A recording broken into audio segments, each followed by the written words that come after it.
அடுத்தடுத்து வந்து ஓபிஎஸ் அணிலேருந்து வந்து அடுத்தடுத்து வைத்தியலிங்கமா இருக்கட்டும், அடுத்தடுத்து வந்து நம்ம திமுக நினைச்சிட்டு இருக்காங்க. ஓபிஎஸ் நேற்று சேகர்பாபு சந்திச்சு பேசியிருக்காரு. அவர் வந்தா நமக்கு வந்து சார் யார் வந்தாலும் வந்தவர்களை வரவேற்கிற ஒரு இயக்கம்தான் திராவிட முன்னேற்றக் கழகம். அவர்களுக்கும் உரிய மரியாதையை தருகிற தலைவர் தான் எங்களுடைய தலைவர் தளபதி அவர்கள். எனவே எங்களை நம்பி வருகின்றவர்கள் கெட்டுப்போவது கிடையாது, மற்றவர்களை நம்பி போகின்றவர்கள் மோசம் போவதிலே எந்த விதமான சந்தேகமும் கிடையாது. பாட்டாளி மக்கள் கட்சியோட நிறுவனர் திமுக சைடு வருவதற்கான வாய்ப்புகள் அதிகமாக சொல்றாங்க. ஆனால் இன்னைக்கு இப்போ சட்டமன்ற வந்து திருமாவளவன் திருச்சி ஏர்போர்ட்டில் பேசும்போது 14 ஆண்டுகளுக்கு முன்பு நாங்கள் எடுத்த நிலைப்பாடு இது வரைக்கும் மாற்றம் இல்லை, அவர் வந்தால் நாங்கள் வெளியில் போயிடுவோம் அப்படிங்கிற சொல்லி ஒரு கருத்தை சொல்றாரு.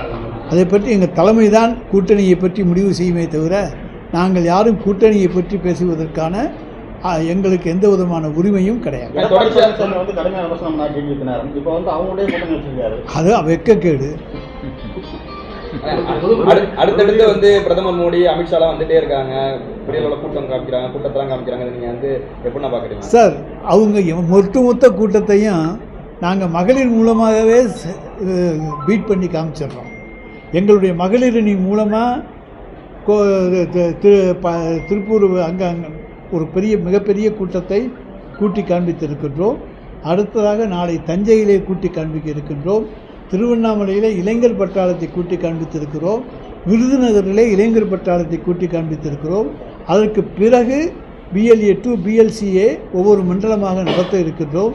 எனவே பகுதியாக மிகப்பெரிய மக்கள் அலையை கொண்டு வந்து சேர்க்கக்கூடிய சக்தி இன்றைக்கு இந்தியாவிலேயே திராவிட முன்னேற்றக் கழகத்துக்கு இருப்பதைப் போல வேறு எந்த இயக்கத்துக்கும் கிடையாது. 6 மாசத்துக்கு முன்னாடி திமுக சைட்லேருந்து வந்து எதிரி நமக்கு வந்து எதிரிகளே இல்லை, எல்லாரும் அடங்கி போயிட்டாங்கிற ஒரு கருத்தை வந்து பல பேர் சொன்னாங்க. ஆனால் இப்போ வந்து நாங்கள் வந்து எப்போவுமே எதிரிகள் இல்லை என்று சொல்லுகிற இருமாப்பு பிடித்தவர்கள் அல்ல. எதிரிகள் இருக்கிறார்கள், ஆனால் எங்களோடு மோதுகின்ற அளவுக்கு வலிமையாக அந்த எதிரிகள் இல்லை.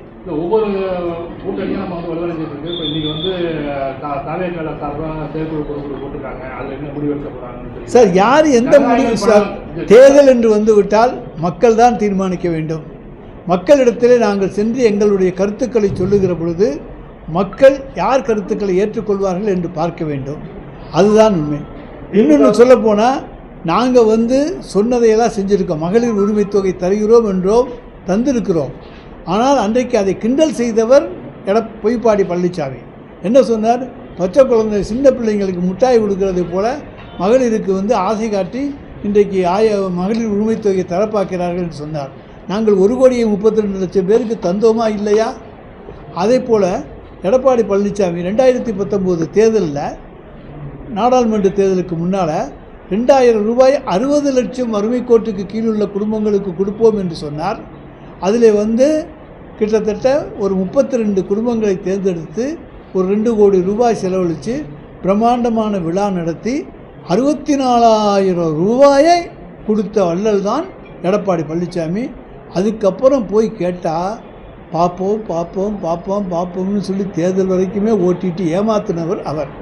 எனவே 60 லட்சம் குடும்பங்களுக்கு 2,000 ரூபாய் கொடுப்போம் என்று சொல்லி ஏமாற்றிய எடப்பாடி பழனிசாமியை மக்கள் நம்புவார்களா? 1,32,00,000 மகளிருக்கு மாதம் உரிமை தொகையாக 1000 ரூபாய் தருகிற எங்கள் தலைவர் தளபதியை மக்கள் நம்புவார்களா? எண்ணிப்பார்.